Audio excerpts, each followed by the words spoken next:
understand what I'm about to tell you, you need to do something first. You need to believe in the impossible. Can you do that? What do you desire that you can't have? When I eat a brain, I get visions. Don't ever come back to Gotham. You have failed this city. Jesus, what kind of a preacher are you? There's about a dozen ways that I could stop you right now. But I don't think I have to. In the future, my friends may not be heroes, but if we succeed, they will be remembered as legends. Welcome to the DC TV Report for the week ending Saturday, December 23rd, 2017. I'm Edward O'Hare, nickname to be determined. And I'm Sara, academic by day, freelance writer by night. We're here to bring you recaps, news, and commentary for all live-action television shows based on DC Comics. And I tell you, I'm having a bit of an existential crisis because there were no live-action TV shows this week, so why are we here? Oh, because why are we here, Ed? Because, Sarah, we made a commitment to our listeners, and we're going to report. And even though there weren't shows, there was news. There was there's always stuff to talk about. There were some publicists out there earning their dollar bills by putting out the good news about their shows. Absolutely. So yeah, a lot to talk about. Please, thank you for listening to everybody. Thank you for coming in. If you want to drop us a line, you could, tweet at us at DCTV Report. Also, we do have an email address. It's dctv@wickedtheory.com. Please send us stuff. Agent Palmer sent us this big homework assignment that we're going to get to next week. I promise, Agent Palmer. I've already started doing my homework on that because I'm a good student. So yeah. So you don't need to ask us to do dioramas or anything like that. But but if you have a question, were we not supposed to include dioramas? I thought we were supposed to show no. Well, I think for what Palmer's doing, I'm saying everyone doesn't have to do that. We don't need to bring in 3-part presentation boards. Remember lugging those to school for the science fair? I do. Yeah. And if you have to take the bus, you kind of sit with it on your lap and you're like, please don't jostle, don't drop it on the way in. Yeah. Stressful. Yeah. But, so that's what's going on. There is stuff to watch. There's that, Ray animated series on CW Seed.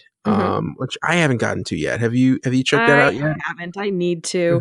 Because I love the Ray so much in the crossover, so it made me even more interested in checking out the show, the spinoff, not the spinoff, but the cartoon that goes along with it. So I really haven't done much with the CW Seed, and that's inexcusable because it does tie in with the shows that we love. So I need to be a better, less garbage person about that. Yeah, check that out. There's always more for you to delve into, especially in the world of DC Comics. And in case anyone's wondering, I mean, we're recording. This episode is going to drop Christmas Eve. So this is the holidays. This is like our holiday episode. So we are gonna review a holiday movie. At the end of the episode, we're gonna do. Yeah, we are. Yeah. Sarah, tell them what it is. We are reviewing the much discussed, much loved, much tweeted about, instant classic, Netflix exclusive, A Christmas Prince. Oh. I lobbied Ed hard for weeks to do this, and he really casually a couple days ago says, "Hey, so which Christmas movie should I check out?" And I was just like, don't you toy with my emotions about this. Followed through it. I'm so excited. I said we would see. Listen, growing up with my parents, "we'll see" was definitely no. Oh. They just didn't want to say it yet. So I've been conditioned to expect certain things. Oh. Can we get a dog? We'll see. No dog. No dog for Sarah growing up. Aw. See, like with me, we'll see means like I don't want to tell you yes now and it doesn't happen. So I'm working on it. That's what it means. I'm thinking about it. I'm coming around to the idea. I'm not saying no, but I'm not saying yes. So yeah, that's gonna be fun. And what else is going on here? Anything else? I think before we want to jump into news?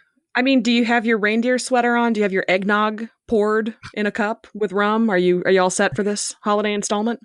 Yeah, sure. Definitely. There's no video, right? Yeah. Got the ears on, the reindeer, the elf hat, Yeah, I do have a Santa hat around here somewhere. My mom is downstairs baking. My mom is famous for her Christmas cookies, and not like she does one batch. Like she has about a good dozen different recipes, and she bakes them for probably about a good third of Staten Island. Does she mail them? Because when we're done with this, I will give you my address. I don't know, and it's like it is tight because she has a certain number of tins. Like I'm gonna have to really lobby to bring a batch to Wicked Theory tomorrow night. And I'm pretty sure I'll be able to get a batch. But I don't know. I don't want to spoil it for the guys. Probably Bill's on me. So, what is your favorite? Do you have a favorite that she makes? Or is it impossible to pick? It's impossible to pick. I mean, a lot of them are classic flavors, there's the chocolate chip, then there's the M&Ms, which are just like chocolate chips except they're M&Ms. But those I've always liked. She does this thing with like jelly thimble cookies with it's like a little jelly press. I love jelly thimble cookies. Yeah, and we don't call them that, but I assume it's the same thing in the Midwest as it is. Yeah. For you fancy East Coaster. Yeah, and she puts a little bit of lemon juice in the batter. That really makes it sing. She has these almond cookies that have the cherries on top. And then like the really like OG hardcore ones are like these it's like a double chocolate chip, except the chocolate chips are mint chocolate chips, and the chocolate batter is like so powerful, like you can't ever put anything else in that bag after it's been there because the smell just like overpowers everything. Like that has to be the last cookie that you eat. Because it's the only thing it's like the Ring. you're just gonna be tasting that double chocolate mint everywhere. But it's really good. And then she does these cookie bars that are like a layer of chocolate chip, but then with like an extra kind of like it's not like a cake, but it's but they've got walnuts and toasted coconut on top of it. Oh, you had me until coconut. But like literally everything else that came out of your mouth, I'm actively angry that I'm not there. I mean, I know it sounds weird, but with toasted coconut, it doesn't taste the same as regular coconut. That's why I always I don't really like coconut, but I love those Samoa's Girl Scout cookies. That's true. That is true. Although I think covered in caramel and chocolate goes a long way. This is true. So my mom has an amazing oatmeal fudge bar that she does, which is oatmeal, thick chocolate, studded with cherries, really good. But I do my grandpa's homemade salami recipe. You have to mix it up with meat tenderizer and liquid smoke and spices, and it has to sit in the fridge overnight, and then you have to bake it on super low for 4 hours, and the whole house just smells like roasted meat goodness. It's amazing. So that's tomorrow. My whole house is going to smell fantastic. Oh, wow. Like roasting meats, what everybody wants at the holidays. Yeah. That's like when I get up the courage to do Super Bowl chili, and it's everywhere in the house. Just that. Not for nothing, but I haven't had dinner yet, so I'm sorry. I'm sorry.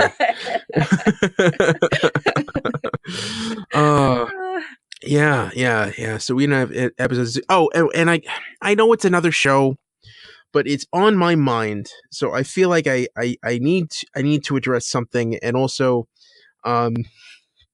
because the other person at the end of the conversation is not here, so I feel safe.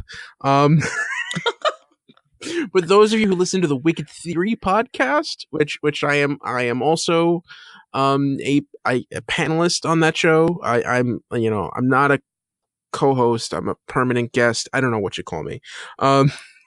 Indispensable. I call you indispensable. I'm like the third or fourth chair. But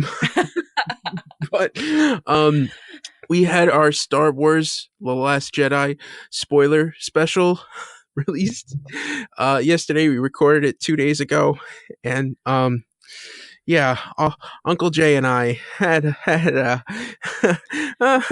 Sarah, you want to explain? Have you staunched the bleeding yet? Because that was a vicious throwdown. Yeah, I'm okay. Ed expressed some opinions. Jay took exception to those opinions. Mm-hmm. And at one point, from what I could tell, left the vicinity to yell invectives from a distance because he just couldn't be there anymore. Did I pick up on that correctly? Kind of. I don't know. Like, I'm also kind of used to the world of like high school speech and debate where like you throw down your stuff and then the other person throws down their stuff and you let the judges decide and you walk away and you're still friends afterwards. And I don't know because like, on Twitter, I'm having a little bit of fun, just poking out, trying to, get everything riled up. And then Jay got even angrier at me. And now based on like a Twitter DM we just had, I think like he's actually like upset with me. Okay. So does he get any of your mom's cookies? Does he have to earn those? Why? I'm gonna bring him cookies. I want to bring him cookies. I don't think I'm not evil. I wouldn't do that. I'm not the one who's harboring any resentment here. I just made my opinions known. You just had opinions. He didn't agree with your opinions. By the way, Team DC TV Report over here didn't super love The Last Jedi. Yeah. I thought there was a lot to like there, but I thought on balance, I can't in good conscience recommend other people spend money to see it in a theater. That's all I said. See, and I'm not going to go that far. I was disappointed at parts. I thought it was a little uneven. Some of the tone didn't work for me. No spoilers here, obviously, but I still think it's worth seeing in theaters, especially if you're a Star Wars person. You kind of have to. By the way, the entire world has completely ignored my advice. Oh, of course. it's the second highest opening ever. And the parts that were good were really good. There's stuff that really did make me, gasp. Yeah. But there also were some attempts at humor that fell really flat for me. Yeah. Now, Uncle Jay, if you're listening, please leave Sara Netzley alone. Yeah, I was going to say, wait, did you just pull me into this fight? No, please leave her alone. Any animosity, please direct at me. If you need to do to me what everyone else does to Agent Palmer with their hate mail, I'm more than willing to fall on that sword. So we're recording again tomorrow, which either you've listened live before this dropped, or you can, or if you listen to it the day this dropped, you'll be able to hear on the Wicked Theory feed tomorrow. But so yeah, I had a good time. I thought I made my points known. I thought it was a fun back and forth, but somehow I'm still nervous. I don't know why. But is The Last Jedi on the docket to discuss on Wicked Theory this week? See, let's put it this way. Man of Steel is never on the docket to discuss at Wicked Theory. And yet it comes up a lot. And this just happens. So, I mean, I would not be surprised if I'm not able to voice anything on that show, without Uncle Jay spewing something at me. So if I'm able to get out a complete sentence at any points during that broadcast, I will take that as a win. Well, and if you can't, all you need to do is go to your happy place. I assume there are ice foxes there. There are now ice foxes in my happy place. Yeah. Because those things are amazing. Yeah. Okay. All right. We'll see. All right. So if this is the last week that Ed is among the living, I've enjoyed podcasting with you, and I'll open auditions for a new host next week. Yeah. I don't know what Bill would do. Yeah.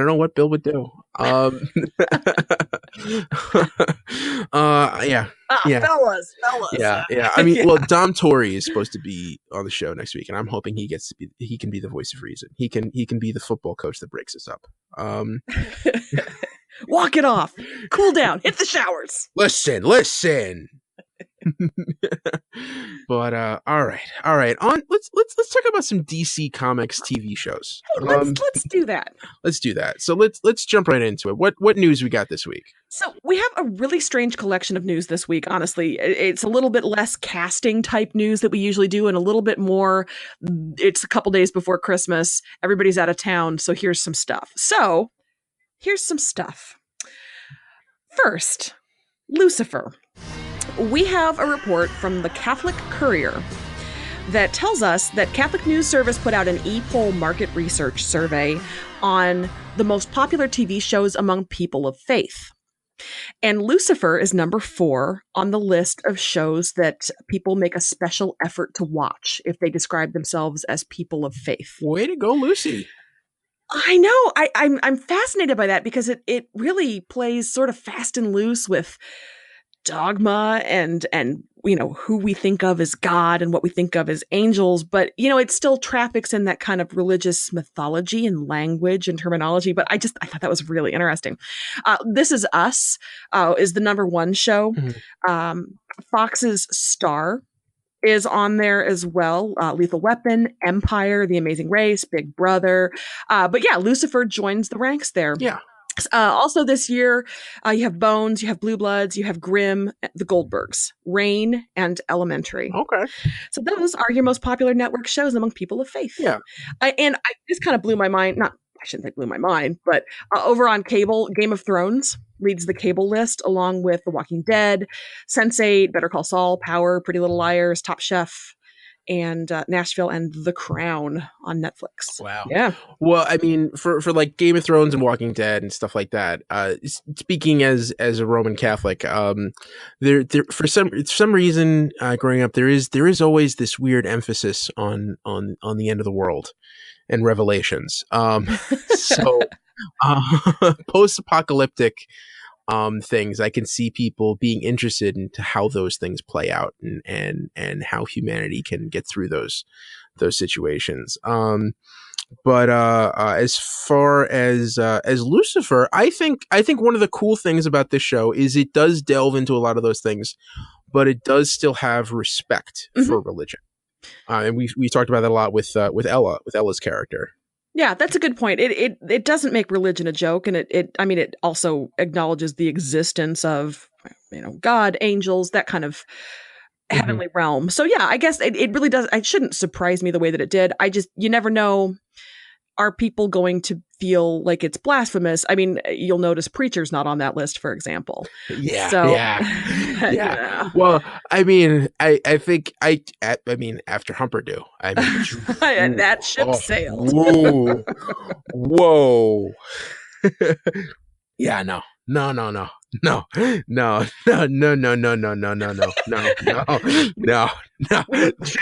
broke Ed.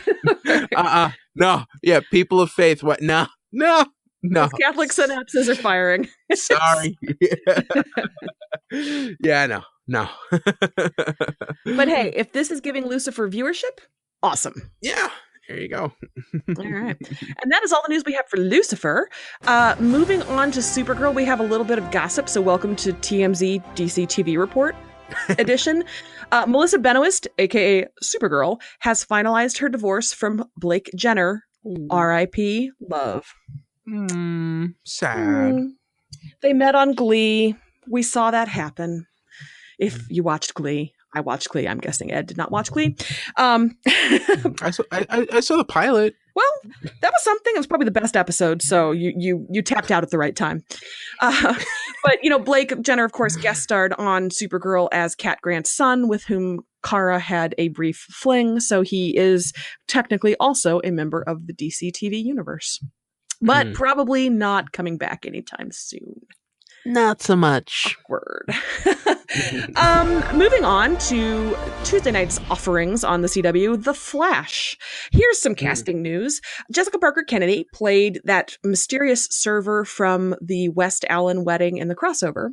And she recently gave an interview saying that she's going to be in at least one more episode this season. So presumably that will shed some light on who she is.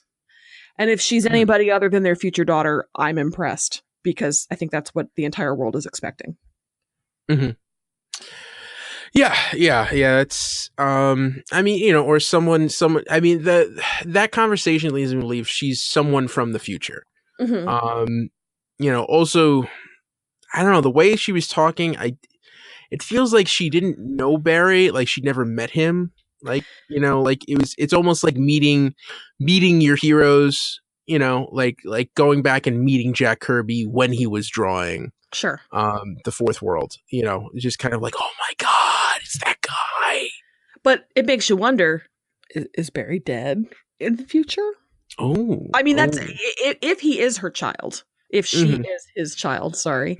You know, is she excited to meet him because he's not around anymore? That was my first thought, because I agree. Clearly she was overwhelmed to be in the presence of Barry Allen. So I don't know. We'll see. We'll see. Also, in the crossover script, she was referred to in the script as Mystery Girl. So they didn't name her. They didn't give her any identifier. When she went to wardrobe, they said, "Who are you playing?" And she said, "Mystery Girl." No, seriously, Mystery Girl. So I have a question about that. Yeah.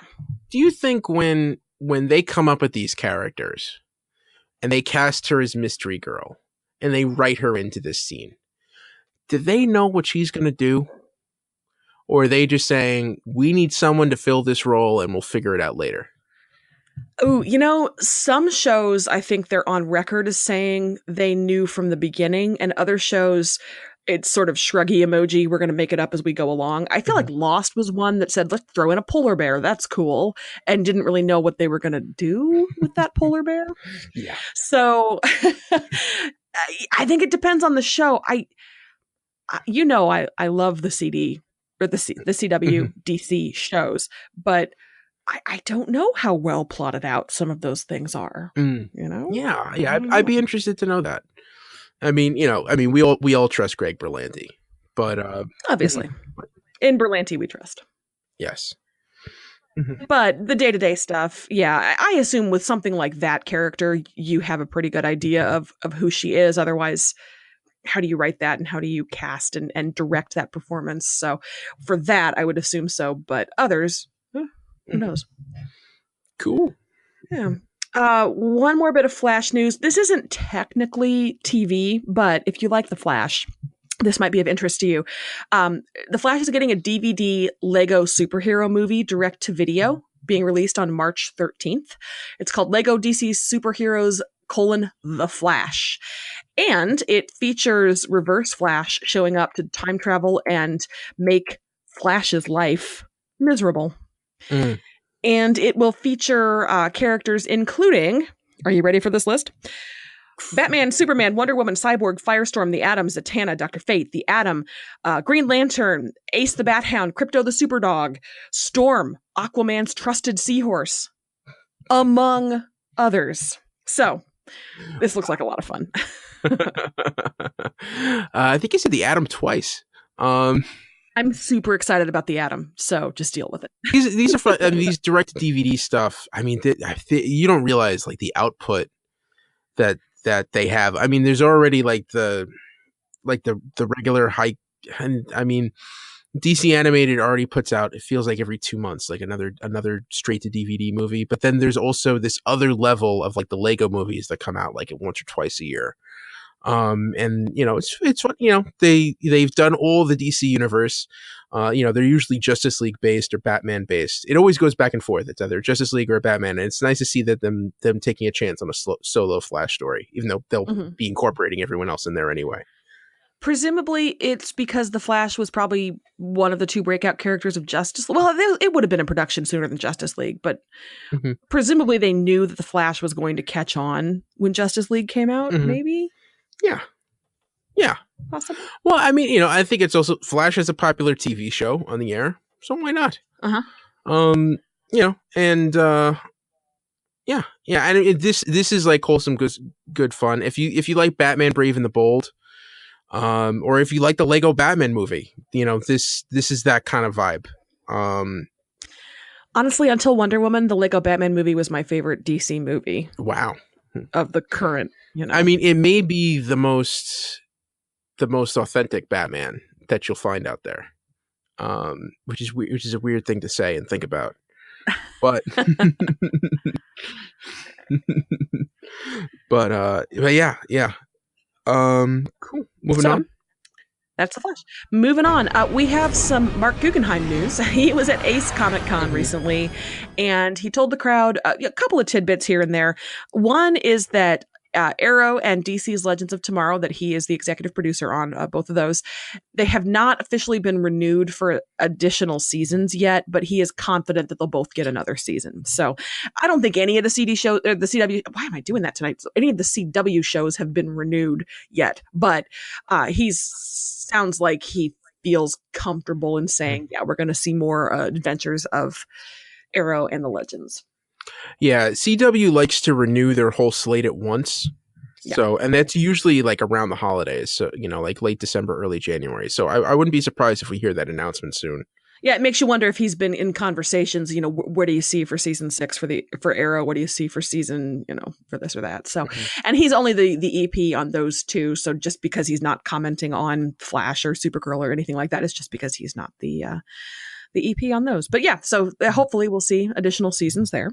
Then a couple of character updates on Arrow.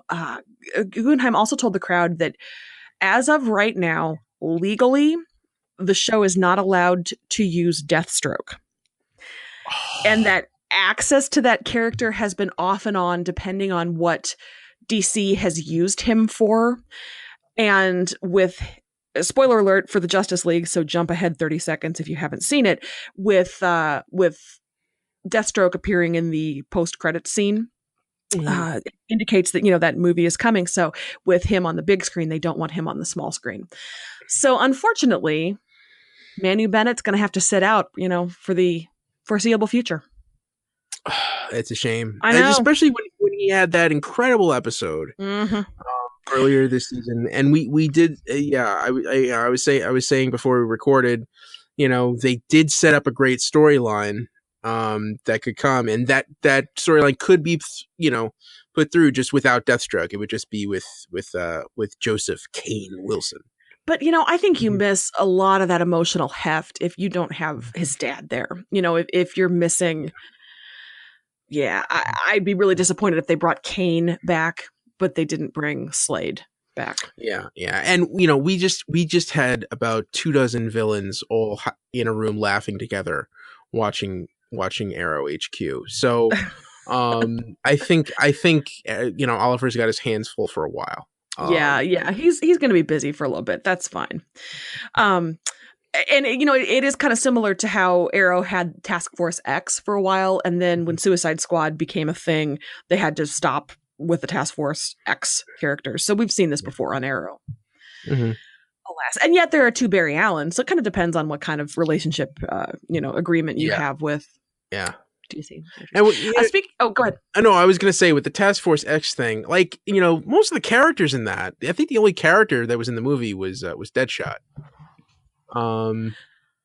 Because it was like him. Yeah, that sounds right. It was like him, Bronze Tiger, and I think Cupid. Or no, Cupid came in later. But we won't get to see Bronze Tiger again. That's a shame. For now. I mean, you never know. These rights sometimes revert back. But another character who is a character that we talked about last week, but Guggenheim also says about the character The Question. Mm-hmm. I don't know what DC's plans are for The Question, but clearly they do have plans. Otherwise, we'd be using him, which to me means, he has said, "Hey, we really want to write this guy in," and DC has said, "No, you can't." And he said at the panel, he doesn't know if it's TV or movies that DC is reserving The Question for, but he's asked and denied. Somebody find Kevin Smith. Is Kevin Smith anywhere? Because he's always talked about that would be the one character he'd like to adapt, or that if he were given the reins that he would adapt first into a movie. But that's interesting. It's interesting to me that he hasn't. I mean, Kevin Smith, I don't know what his clout level is like now, but it seems like for a while there he had quite a lot of pull, didn't he? It's just kind of strange that he wouldn't say this is my dream project. Well, that's the thing. If you listen to his shows, he really likes doing podcasting. He likes talking about this stuff. I don't know if it's like a self-conscious thing. Like he had to be talked into directing Flash and realizing that he could do it. And he had a really rough experience when he was writing Superman Lives for in the 90s. Sure. So I think he's very wary of like big action projects. And I think he feels like I'll watch them and talk about them all the time, but I don't know if I'm the guy to make them. So, but I could see him writing something. I could see him developing something, maybe as a producer. But yeah, I don't know. Say, Kevin, have you seen any of his movies in the last few years? No. Like Tusk or no. Yoga Hosers? No. No. It's interesting stuff only if you're like a hardcore fan of him, just to see where his head's at.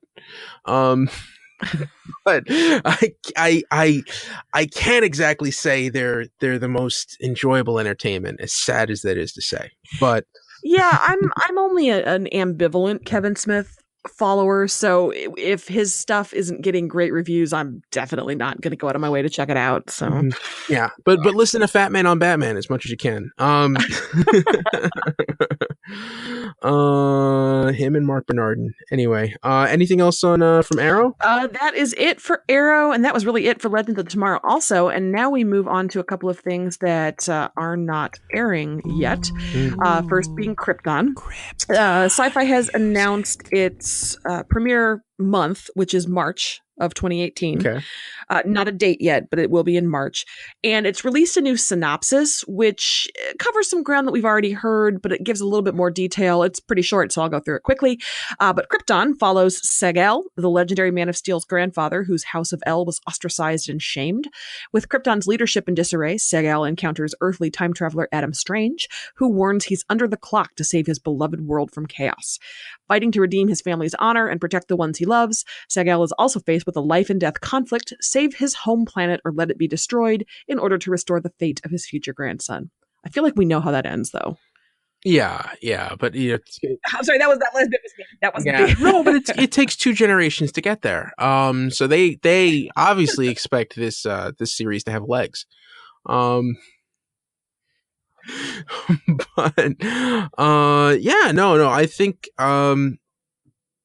I think I think that sounds interesting. I'm definitely up for that. That's kind of what I know of this show. It gets into a little bit more detail, but we kind of basically knew all those parts. I mean, the fact that we have a date now, that it's coming out in March, which is perfect timing, I think. It means March is going to be really busy, but then as stuff winds down in April and May, I don't know. We may have like 8 shows on the air. I don't know when. I hope you're ready for 3-hour podcasts, friends. Well, that means like into June, we'll still have like Krypton, iZombie, and Supergirl. I mean, if iZombie comes back at the same point it did last season. Yeah. Although I don't know if they should just move that to the summer, but I think it'd be a great summer show. Yeah. I think that would be great following Supergirl. Yes, it would. I agree. The Lady Power Hour. Oh God, please don't market it at that CW. Yeah. But yeah. Okay. All right. So now I want to start seeing some more trailers. I want to start seeing some more images. And we should pretty soon, I would think, if we're looking at March. So they surely will be ramping that up soon. Yeah. And then we've seen that with Black Lightning. We've seen a lot more trailer, still images, things like that, and that's premiering in a couple of weeks. So yeah, I bet end of January maybe. Yeah, you'll start seeing stuff pop up. Yeah. So that is Krypton. Moving on to Titans. We have a first look at Hawk and Dove. And wow, like this is... And that's Alan Ritchson and Minka Kelly playing the, in the EW article, the vigilante duo and romantic couple. Yeah. No, and they look great. Yeah. Now you're not a Minka Kelly fan, right? No, Friday Night Lights. It's all about Friday Night Lights. That show had some amazing powerhouse actors, and then that show had Minka Kelly. So, but I liked her well enough in Almost Human. Okay. When she played a That's a lie. She was not great, but she looks really good. The costumes look good. Yeah, I liked. She's only slightly smirking, so I liked her in that one scene at the end of 500 Days of Summer. She really sold it as woman in an interview. She really, because I believe that she was interviewing for that job. Yeah, but I think these costumes look great, and they look like the comics. It definitely feels in the same line as that shot of the Robin costume that we had a while ago. And I want to see just how like this is even closer to the comics than the stuff we see on CW. So I don't know. I'm excited for this. I feel like I have a gut reaction because of the Hawk people on The Flash and elsewhere. That I have sort of a gut reaction of no, please no. These people have feathers, God no. But I'm willing to, let that ride. Yeah, I will say Hawk and Dove is a very odd choice. They're not, stable heroes. They're the kind of stuff that DC breaks out about once every 10 or 15 years, where it's like, oh, we need to renew this IP, so let's give him an 8-issue run. Let's throw him in, in the Justice League Detroit for a little while. Well, let's hope it's better than that Fantastic Four movie that they made in the 90s. Oh, to hold on to the. Yeah, no. It's different. It's not quite like that. No, I know it's not. Well, let's just say Rob Liefeld did the Hawk and Dove for New 52, and I don't know if you're familiar with Rob Liefeld. I don't know that I am. Oh, he's one of the original guys from Image. He created Youngbloods. He was a huge artist on X-Men in the late 80s and early 90s. Okay. But he is known for his strange anatomy. Just Google image some Rob Liefeld art. And, that sounds like something I'll regret. Yeah. It's very funny because he doesn't really know how to do feet. Oh yes. Okay. Yes. I have seen the blog post. Yeah. Oh, he's the one who did Captain America with the boobs, right? Yeah. Gotcha. Yeah. Okay. I'm on board. I know who this dude is. Yeah. And like he's he created like Cable and Deadpool. So like you always have guys with like pants that have like 20 pouches in them. Listen, you have to hold a lot of stuff, okay? Just pouches everywhere. But so yeah, he did a run on Hawk and Dove a few years ago when the New 52 came out. And this is an interesting. These are characters that have been underutilized, especially in like the last 30 years. So I'm interested to see what they do with them. They're usually, the whole thing is they're based in DC, and Hawk. One is Republican, one is a Democrat.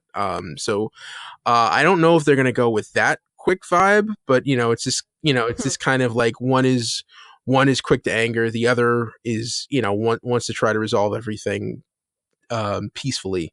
But they still both kick ass.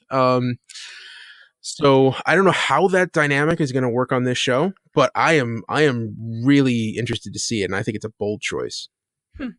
Well, for those who have a relationship more with Minka Kelly than with the comics like me, she's super blonde in that picture. So yeah, you can talk about your artist influence and things like that, and that's great, but like she's real blonde. So yeah. Well, the character's hair is white. Well, that explains the real blonde. Yeah, like platinum beach blonde. But cool. And there's another. That's not Titans, but there is other news here that regards Teen. Well, there's super quick. Yeah, the old Teen Titans cartoon is getting a Blu-ray release on January 23rd. As I understand it, it's been really hard to find a good quality way to watch the old Teen Titans. I shouldn't call it the old, the original, the classic, vintage. Anyway, like 15 years. But yeah. Fine, it's the high schooler age, but yeah, if you were a fan of that, it looks like you'll be able to acquire that on Blu-ray in a couple of weeks. Cool. Yeah, I think most that I watched that show. I bought an episode on Amazon Video when I was doing my retro picks over the summer. And I remember being pleasantly surprised with that. So, that's definitely something to dig into if you're digging that DC animation stuff and you need that fix somewhere. Gotta have your fix, man. Yeah. Let's see. The last bit of news that we have this week is on Watchmen, which is in development at HBO. That hashtag show is reporting that filming on the pilot starts in March. So HBO has decided apparently to move forward actually and film it. Wow. But if it starts in March, we're going to get some casting news soon, I imagine, which is exciting. Definitely. Ooh, that sounds like fun. While we're in reruns and things, dreamcasting the Watchmen TV show. Ooh, that would be interesting. Yeah. I mean, wow. I don't know where you go. I mean, do you go with unknowns? You try to bring in some. There's a lot of different places they can go. I mean, we know half of them are going to be from The Wire anyway. Yeah, you can pick from the cast of Deadwood, The Leftovers, True Blood. No, but isn't that like the thing? Like the only way that you can have any credibility as a television show right now is to have at least two people who've been on The Wire for at least 3 episodes casting your show. If they want to cast Idris Elba, that's fine. That's great. I approve that. Second Idris Elba reference of the night. Thank you. Yeah. Make him Dr. Manhattan. Shut your mouth. That'd be amazing. You think he'd go full blue? I mean, you think he'd show it all? I'm sorry. All I hear in my head is flop, flop, flop, flop. Yeah, I think for his art he would. For his craft, yeah, totally. How many people do you think, every once in a while will go up to Billy Crudup and go, that was CGI, wasn't it? Be honest. I hope once a week. I hope he's trying to have a dinner with his beautiful family and people are like, seriously, man, how much they spend on CGI for that? How much? Yeah. Well, so that's it for news. Okay. Involved. All right. So I think that brings us to the fun part. What I know everyone's been waiting for. Let's talk about Christmas Prince. Let's talk about Christmas Prince. Okay, so let me just lay the groundwork here. Ed, had you seen many Hallmark style movies, Christmas or non-Christmas variety, prior to this? Well, I do have a mother and a younger sister, so I have come into contact with the genre before. Okay. But it's not the kind of thing that you're like, yeah, I've got some time to kill. I'm on the couch. I got the remote. Let's see what Lifetime has cracking. No. That's not real. Okay. All right, cool. I will wrap presents and, do housework. I sound like a housefrau this time of year with Christmas movies on in the background. So, I'm not like somebody who seeks them out all the time, but if I'm home and I just need something brainless and noisy on, I will definitely watch 2 pretty C-level actors fall in very chaste love with one another in front of a Christmas tree, for sure. So that's the 2 different, I think, approaches we're taking to this movie. But Netflix debuted A Christmas Prince a couple of weeks ago, and I don't know, it has caught the national attention in a way that I find baffling yet charming. Really? And we've watched this and would like to talk to you about it, dear listeners. Yeah, so Christmas Prince stars Rose McIver, who we all know from iZombie. And I don't know about you, but I found it really disconcerting to hear Liv's voice coming out of a non-Liv character. I mean, that's the only thing I know Rose McIver from. So to see her in this different setting with her natural coloration and hair and things like that, very confusing for me. Yes. And I was right. This is a Julia Stiles movie that's just set at Christmas, pretty much. But McIver plays Amber, who is a copy girl at some kind of like big tabloid magazine website. Yes.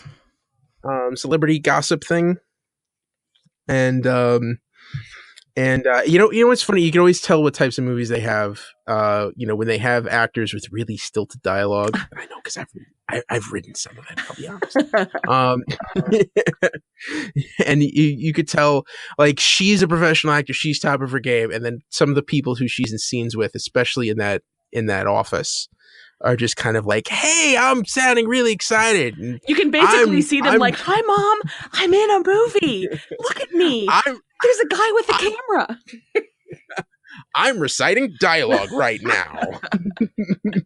I was the star of every play my high school did, and now I am in New York filming this movie." Speaking of New York, did you notice that all the establishing shots, New York, New York, New York, New York, and then the last shot, Chicago? Yeah. What? Oops. Oh, it so perfectly sets the stage for everything that's to come, which is such enjoyable, such predictable, such ridiculous, and yet I watched the entire thing twice. Schmaltz. Yeah. So. Oh, wow. Well, because I'd watched it a while ago, and when you said you kind of would like to do this, I was like, oh, well, I better watch it again because I take this seriously because I'm a professional podcaster and I want to give my people, So Amber gets her first assignment as like a quasi real reporter, to cover a royal shakeup in Aldovia. Oh, beautiful Aldovia! I really appreciate their exports of sheep and oranges. I don't know. Also, for the record, that's not how journalism works. If you have an assignment overseas at some picturesque European country, you're not sending the untried copy girl. That's not how it works. You're not sending anybody because that's expensive. That's not how it works. But that's okay. That's okay. We need something to set the plot in motion. The prince, not even for international playboy Prince Richard. Not even for international playboy Prince Richard. So Amber, by the way, Amber Moore is her name, her full name, and of course she's Liv Moore on iZombie. So did they do that on purpose, or was she Amber Moore? And they're like, we're not changing it. We have to be true to her character. Her character is Amber Moore. It might confuse people, but screw them. We're sticking with it.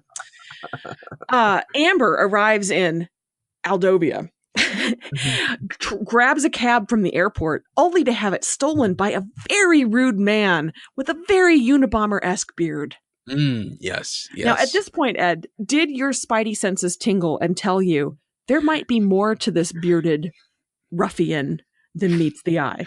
Oh, I had this movie figured out about 20 minutes before I started watching it. Wait, no. Here's the ultimate test. When she went into the diner before she left for Aldovia, did you know immediately that the owner was her dad and that her mother was dead? Yes. Oh, yeah. Okay. All right, good. I was going to say, because that's I feel like that's a level of, I've watched a couple of these movies. There's always a dead parent. Always. Yeah. So she gets to the castle. There's the least convincing press conference in the history of press conferences where there's this gaggle of reporters, and she is dressed like a college kid who, it's a step up from the typical kids I see in my classes. She's not in her pajamas, which is, nice, but she's in Converse and jeans, and it's baffling to me that this was her choice for her first assignment. If she wants to be a writer, dress for the job you want, Amber. Dress for the job you want. But she shows up, and at the press conference, they find out the prince is nowhere to be found. Dun, dun, dun. Will he take... So there's this artificial deadline that it has to be a year. Only a year can pass between the death of the king and the crowning of the new king, and the year is up at Christmas. So he's got to ascend to the throne, and if he doesn't, what will happen to Aldovia? Oh, no. I assume it'll be sold off to Germany. Just for parts. They'll scrap it. So, but the prince doesn't show up. So what's going to happen? So she's ready to go home in defeat until she hatches a plan. She's going to sneak into the castle, which should be no problem because this castle has no discernible security that I can see. Like if somebody called me right now and said, hey, we need you here to provide security for a castle, I could do a better job in 20 minutes providing security. She just walks up to the side door. Someone's making a delivery. This is exactly what happens. And then she just starts so obviously taking pictures with her cell phone camera, just like snap, snap, snap. And then the butler stops her and is like, "What are you doing?" And he goes, "Oh, you must be the new tutor." And she says, "Yeah." And he says, "Show me your passport. Show me your papers." No, just kidding. He doesn't do any of that. He says, "Come with me. I'm going to take you into the inner sanctum of the castle." Stranger who was just taking pictures, not at all suspiciously, in the hallway. Mm-hmm. Yeah. In Converse tennis shoes. Yeah. And she gets to meet Queen Helena. Oh my God, you know their names? I have the IMDb up. By the way, let's talk about Queen Helena for a second. I assume you recognize her? Oh, Alice Krieg. Yes. The scariest, sexiest thing I've ever encountered. It was a thing in Star Trek First Contact where she played the Borg Queen. Yeah. Oh, Ed, there's so much to unpack in what you just said. That was. Oh my God. The most startling, confusing moment of my childhood. How old were you? 8. Yeah, 8. No. I was like, no. It was. I was like 9 or 10. Somewhere around there. So that was a formative experience for you. Yeah. Okay. Yeah. It was weird. My husband talks about something similar, but it was the opening credits to what's the Crockett and Tubbs? Miami Vice. Miami Vice. The opening credits of Miami Vice had flamingos and then ladies in bikinis. And he talked about being like, I like those flamingos, but I like those bikinis too. So I think that was kind of a similar like age. Anyway, wow. Okay. Yeah. Back to the movie. Yeah. So So anytime she shows up on screen in anything, I'm like, oh, this is weird. What's going on here? Did you expect her to assimilate everybody to be like, oh, you're here from the United States. Excellent. You're one of us now. Run! Everyone run! Escape now! And she's playing a queen in this, so it's the same deal. So everybody just takes it on faith that she's the American tutor here super early to tutor the younger sister of the prince, whose name is, help me out, Mr. IMDb. Princess Emily. Thank you. Princess Emily, who has really unsettling curls. Like they belong on a China doll that you collected when you were 12 in the 80s. And she is horrible for approximately 60 seconds. And then she's like, oh, cool. You're not like the rest of them. I'll be nice to you now. I'll be your ally. So that challenge dissipated really quickly. Yeah. And immediately she realizes that the guy who stole her cab with the beard, that's Prince Richard. Shut your mouth. Are you kidding me? By the way, that was the worst fake beard ever. Yeah. You could see the glue lines on that fake beard. You could see the bald patch on the dog they shaved that off of to attach to his face. Like that was Yeah. So and then things happen. There's an archery scene. So here's my question for you. Which is your favorite archery mishap scene? Is it in this movie, The Princess Diaries, or 10 Things I Hate About You? I know you've seen all three and you have opinions. I've seen 2. Which one haven't you seen? I don't think I've seen 10 Things I Hate About You all enough. Oh, that's legitimately that's legitimately a delightful movie. Heath Ledger. Young, beautiful Heath Ledger. Yeah, I've seen pieces of it. I've never seen it all the way through. That's another one like my sister would have on, just in the background. And I never came, like there was an archery scene. I would have stayed and watched that. It's a gym class scene. The younger sister, Bianca, is really casually holding a bow and arrow, and she turns to talk to somebody and shoots her PE instructor right in the hamstring. It's really funny. It's just a background throwaway thing. Anyway, that's my favorite archery mishap scene. Yeah. I do like how, it is the funny cliche that Amber's just breaking everything. She's klutzy. She breaks the really old vase. Yeah. She's adorably ruffled. I actually really do like, Rose McIver gives a really fun performance here. She really does. She commits. I don't feel like she's rolling her eyes at us. She really does go for it. But my favorite part of everything is her awkward curtsy when she meets the queen. She does the most ungainly American, I don't know, you want me to do this? Okay, curtsy. Very funny. Yeah, that was just a weird, just kind of, I can't even describe it. But you're right, that was perfect. That was dead on. That was hysterical. I think had Rose McIver not been in this film, there would be nothing memorable about it. So she makes this movie worth actually watching and talking about. Yeah. That and the establishing shot of Chicago makes this movie worth watching and talking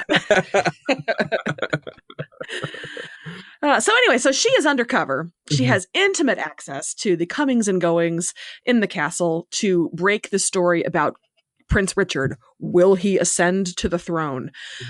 She's invited to some sort of royal gathering where they serve jellied meat. I'm still not quite over that. Could you describe your mom's Christmas cookies one more time just to get that out of my head? Because that's gross. Yeah. I don't know. That sounds like something that definitely exists. Like someone read that in a book, but I don't think it's been served since the at least the 17th century. There's an amazing Twitter account, 70s Dinner Party, and if you follow that, which I highly recommend that you do, it brings you pictures of the most disgusting food from the 70s that you can imagine. Oh, it's 70s_party. Look it up. It's amazing. Yeah. So anything that involves shellfish and cream cheese in the same thing, in the same dish. Yeah. That's that kind of vile stuff is going on there. I feel like that's the least objectionable thing that this would ever feature. But yeah, you just have to see it to believe it. Snowmen made of mayonnaise. Anyway, that's what they're still serving in Aldovia because apparently it's the 70s there. Well, so yeah, we only bring it out for our special guests at Christmas time. There is he a cousin who hates Prince Richard? Oh yes. Wants what Prince Richard has. There's a grasping ex who clearly only wants to be with him because he is the heir to the throne. Oh yeah, you're talking about Simon and Lady Sophia. Obviously, Simon and Lady Sophia. Simon has a very punchable face. He was very well cast. Oh yes, for sure. And they run around. They have fun. She sees that he's not this big playboy, that that he does have a softer side, and that he really likes kids, and maybe he wants to hang out with them and make other people's lives happy instead of doing his royal duties. Yeah, counterpoint. And here's where I start yelling at you like Uncle Jay does. He's a terrible prince. He shirks official duties to hang out with kids, which, I mean, it's great that you want to nurture the kids of your kingdom and be there and be a role model and be involved. But like, if you have something official that you need to do as the prince, schedule another time to hang out with the kids. Like, do your official duties, Richard. Oh yeah, no. I didn't say I agreed with him. I'm saying this is the point the movie's making. You're not gonna die on this hill. No. Prince Richard is the best prince. This is the point the movie's making. The movie's trying to say, well, he doesn't, he's just trying to be a good guy, instead of. So my favorite thing as Amber and Richard, and they think her name is Martha. Nobody the age that she is named Martha. But anyway, as the two of them start to kind of get to know each other, there's a snowball fight, giggle, giggle, giggle. There's a horseback riding incident where she falls off the horse and she gets lost in the Aldobian woods. And then inexplicably, bafflingly, amazingly, there's a wolf attack. Wolves show up and she's alone against a tree. And here comes Prince Richard like, wolves, I'm your prince. I command you, disperse. And he takes her to a hunting lodge. And let me tell you, one thing I know from reading extensive Regency romance novels, if there's a hunting lodge and there's a royal and there's an impoverished woman, they are going to Pound Town. They didn't in this, of course, because it's, Hallmark-esque, but yeah. So wolves, Ed. There were wolves. How amazing. How would you think on set, like they didn't have that scene planned. It's like, we got to do something. And then one of the producers said, hey, they're using wolves for the movie, in the forest over. You want to see if we could snag them? Hey, so we've got a line on a wolf. We've got a trainer. We can get him for cheap. He mauled the last guy he worked with, so he's cheap. So, wolves. Alternatively, somebody had just seen Beauty and the Beast or Outlander, because there are wolves. Well, there are wolves in the book. I think there were wolves in the show. Whatever. Wolves are so hot right now. So, yes. Wolves. While they're at this hunting lodge, Amber discovers something interesting. And actually legitimately surprising. Like, this is the one part of the movie that I did not see coming. How about you? Yeah. I'm a little confused as to how exactly she got her hands on this information. Like, I'm sorry, you didn't pay rapt attention to every second of this movie. like how does she get access to this stuff? Like, it's just lying there in the cabin, completely unprotected. Actually, we joke. She dropped something, or for some reason she was under the desk in the hunting lodge, and she found a secret trap door under the desk because she pressed a button and it released a hidden panel. So it wasn't the most obvious thing, and that's where she found a birth certificate showing Prince Richard. Are you ready for this? Yeah. Adopted. Oh, he was adopted. He was adopted. Do we even know who his family is? Scandal. But we know who his family isn't, and that's the royal family, which means the royal family. He ain't the true heir. And so, Cousin Simon, because this country has bullshit laws that women can't inherit the throne, and the younger sister is fine with that. So Cousin Simon's like, well, he doesn't know this now, but he suddenly has an in. So we're treated to several scenes of Amber typing the worst notes on her, I'm using air quotes here, news story that I have ever seen. It's just freeform, like, I need to dig deeper. Richard, what does he want? His eyes, so pretty. That's not how journalism works. Well, I love, my favorite part of this are the phone conversations she has with her dad back in New York, where it's like, I have these really complicated geopolitical problems, and I'm going to be very vague about it and ask you, my diner-owning father from New York, how to handle it. I don't know, bro, but I don't know, honey, but why don't you just, follow your heart. You'll know what to do. I assume that's every diner owner in New York / Chicago, wherever they are. Well, he's not Greek, so that doesn't make any sense. No offense. There's one guy there's one Greek guy on Staten Island named Mike, and he owns pretty much all of the diners, or all the good ones anyway. And he's got about 12 of them. This island is only 14 miles long.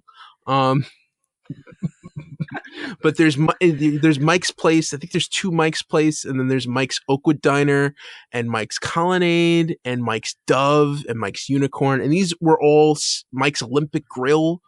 And these were all different diners that he just bought up over the course of the last couple decades. Why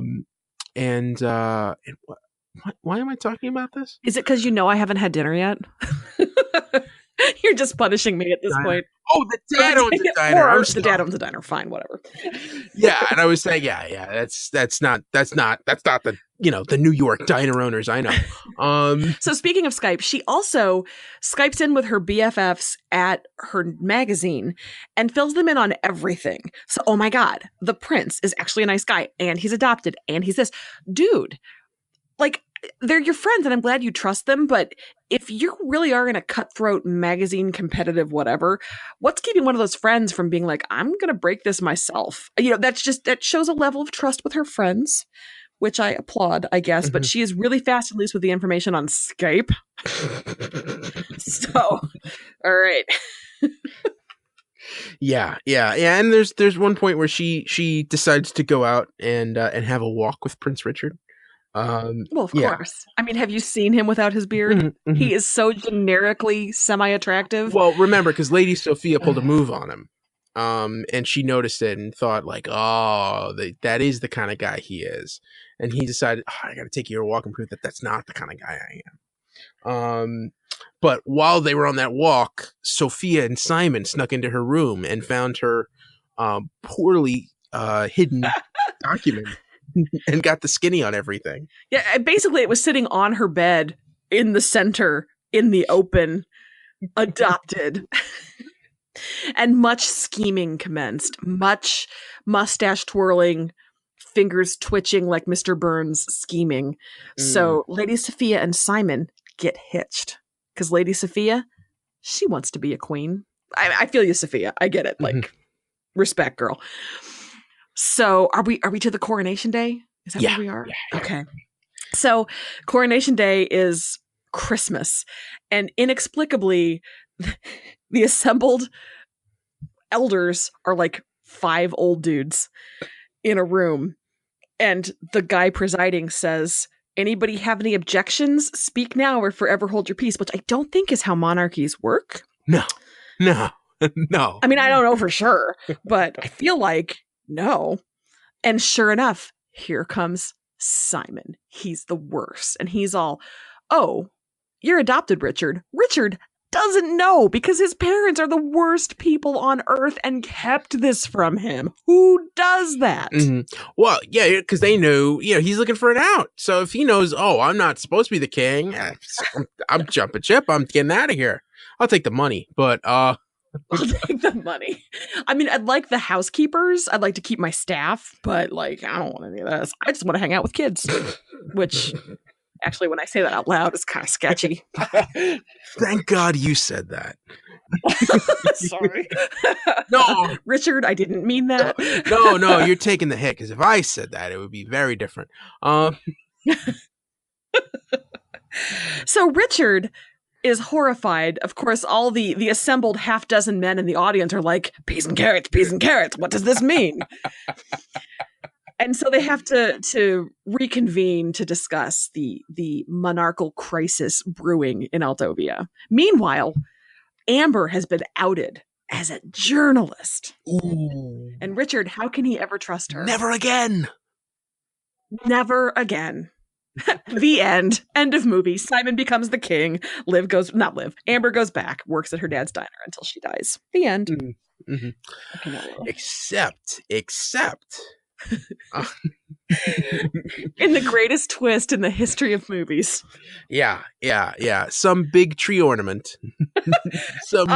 Handmade acorn tree ornament, handmade by the king shortly before his death.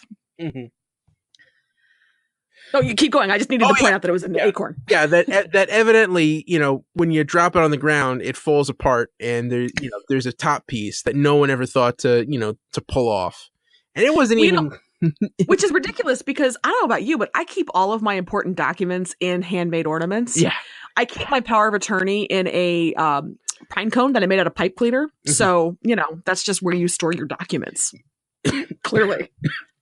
Is this magical, piece of, decree that's signed by the king with his seal, although there's no notary and there's no witnesses. Hey, side note, did you know that I'm a notary? I would have been glad to notarize that for the king. Oh, yeah? I would have been glad to take my stamp and just make that real official. Anyway, continue. And that immediately says, this guy isn't my son, but I don't care. I want him to be my successor, if he wants to be. And apparently that's good enough.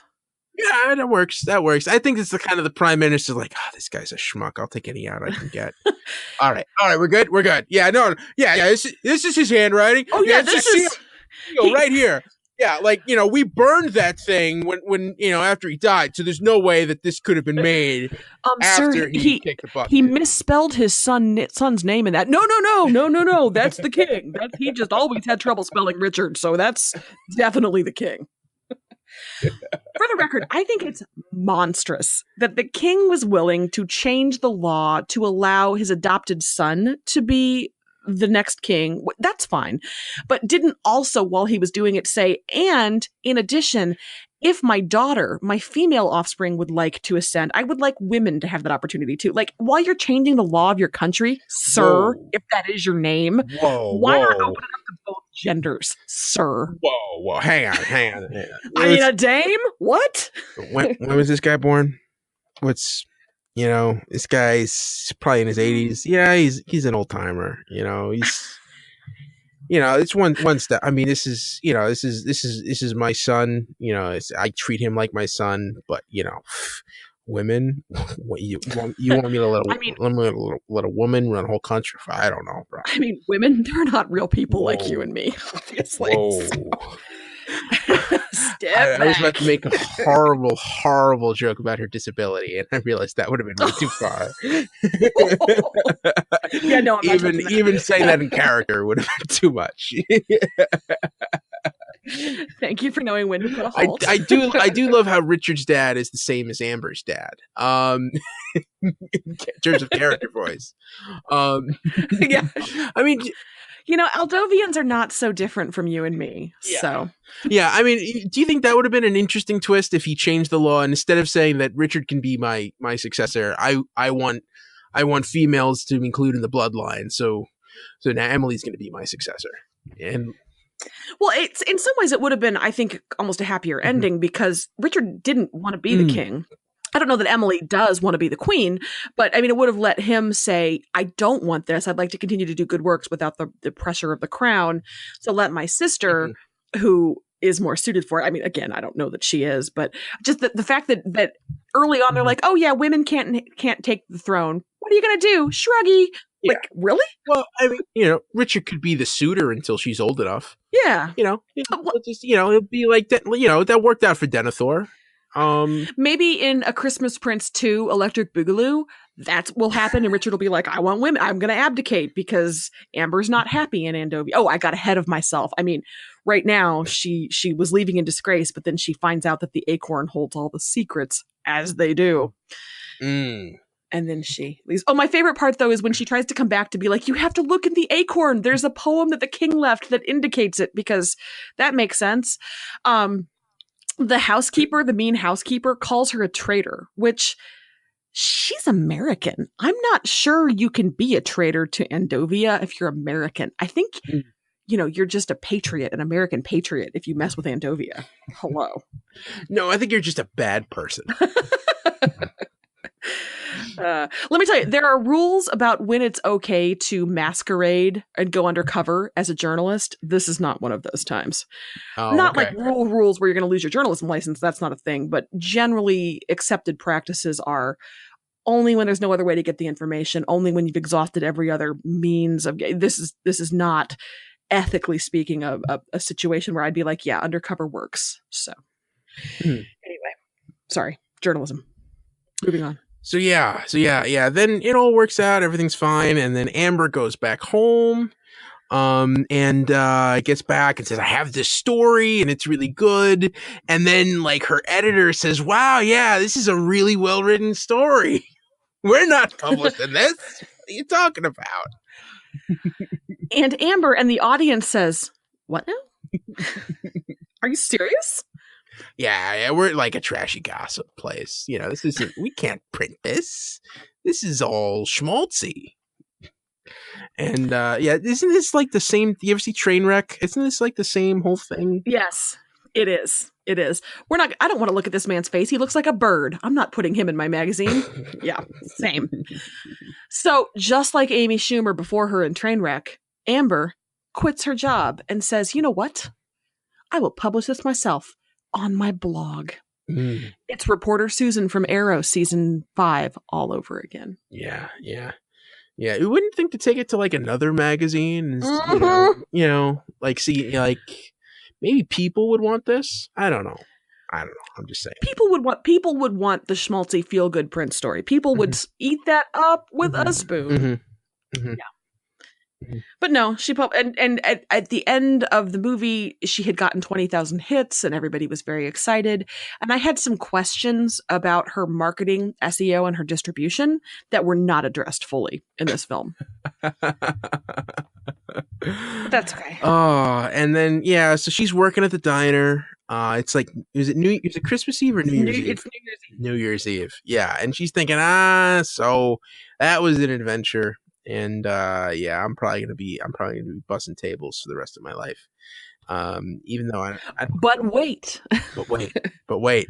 Someone A snowball smacks into the window. Yeah. And when she looks up to see what drunk idiot from New York is wandering by her not Greek father's diner, who's there but now King Richard. Yes. King Richard, who doesn't come inside. No. But Well, it's a diner. He's a king. Hello. Makes her go outside in the snow. He's a monster. and have the whole, I thought you didn't like me, but no, I really like you. And let's do this. Let's go for it. We've known each other for 2 weeks, and I have a whole royal bloodline. I'm the leader of an entire freaking country. Let's get married, virtual stranger who lied to me the entirety of our relationship. But your dad can open up a diner there. He does say that. He literally does say, my life is here. That's okay. I'll move your dad over. You can have a diner. It's cool. He can just serve venison and wolf stew. It'll be fine. It's like at the end of Coming to America when John Amos is like sitting next to James Earl Jones. And you're just like, you got no business being here. You're on the flight home halfway through the reception. And this is where you get the Julia Stiles, The Prince and I comparison, I think, because you have the same, Yeah. But compared to a Christmas Prince, The Prince and I is an Oscar-winning caliber movie, for the record. How does this compare with the sequel?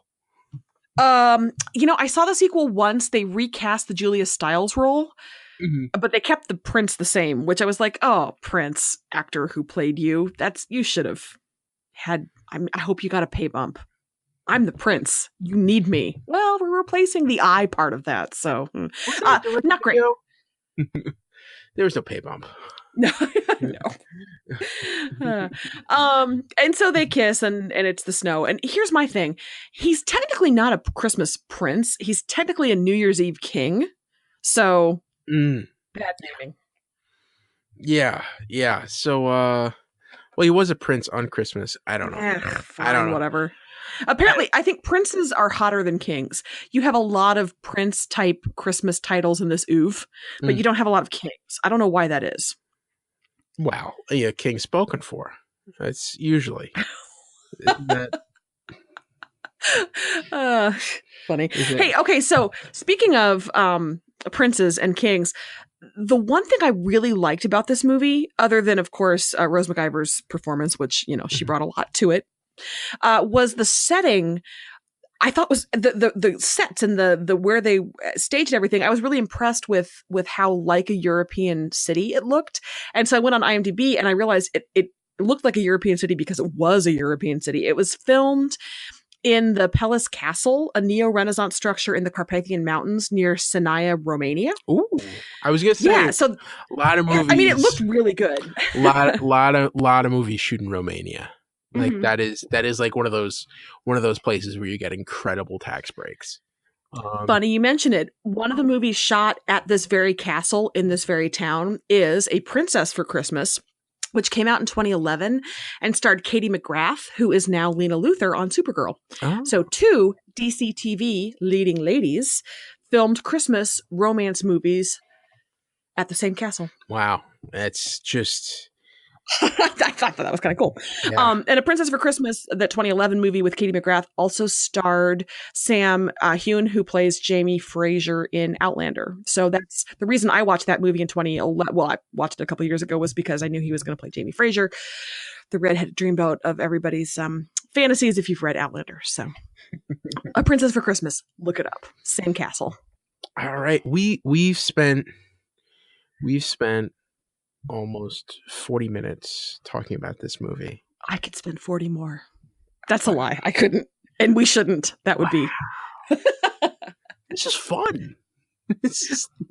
Ed, sincerely, thank you for watching this movie so we could talk about it. Yeah. It's just cool.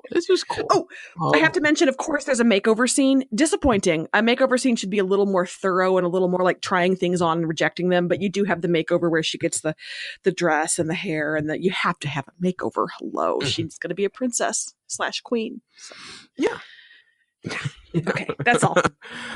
And here endeth A Christmas Prince. All right. Yeah. Well, there were no episodes this week, so I don't know if we have a winner for the week. And I think the winner for this movie, I think the wolves. Yes, the wolves. So the Aldovian manufacturer of meat paste is the winner of this movie. So yeah. So this was cool. So yeah, next week it's our New Year's show. Yes, it is. I think we got to come up with some resolutions. Yeah, I'm thinking resolutions for our favorite DC characters, some of our favorite characters. Yes, and we could use some help with that. So if you have a chance, please contact us, dctv@wickedtheory.com, and or you can tweet us at DCTV Report. Yes, and let us know what resolutions what New Year's resolutions you'd like to give your favorite DC Comics TV characters. I know there's some people who could use some help, especially after those mid-season finales. I have about 18,000 resolutions for Barry. Yes. Number 1, don't be an idiot. Why are you so stupid? So yeah. Any last things to say to listeners before we head out? Yeah. Merry Christmas, Happy Holidays. Mm-hmm. Yeah. Celebrate with your families and your loved ones, but listen to us too. Yeah. Happy Festivus. For the rest of us. Yeah. I actually have a Festivus pole in my coat closet. It's a metal pole embedded in 80 pounds of concrete in an orange contractor's bucket that we roll out at New Year's and air grievances. And it has led to more than one drunken fight. Like, not physical fight, but more like, I'm never speaking to you again. And then everybody goes to bed and wakes up and everybody's friends, over like greasy hangover food the next day. But we do have a Festivus pole. That is great. Yeah. So good times. That is the DC TV report for this week. You can find us on Twitter. I'm at Edward O'Hare TBD. And I'm at Sara Netzley, SaraNetzley. And follow the show on Twitter at DCTV Report. Send along your emails to dctv@wickedtheory.com. Also, be sure to subscribe to our show on your podcast app of choice and check out our sister shows, the Wicked Theory Podcast and Preacherverse Preacher. This has been a Wicked Theory Studios production. Executive producer, Bill Sweeney. Visit us at wickedtheory.com. Shazam, everybody. Shazam! Shazam!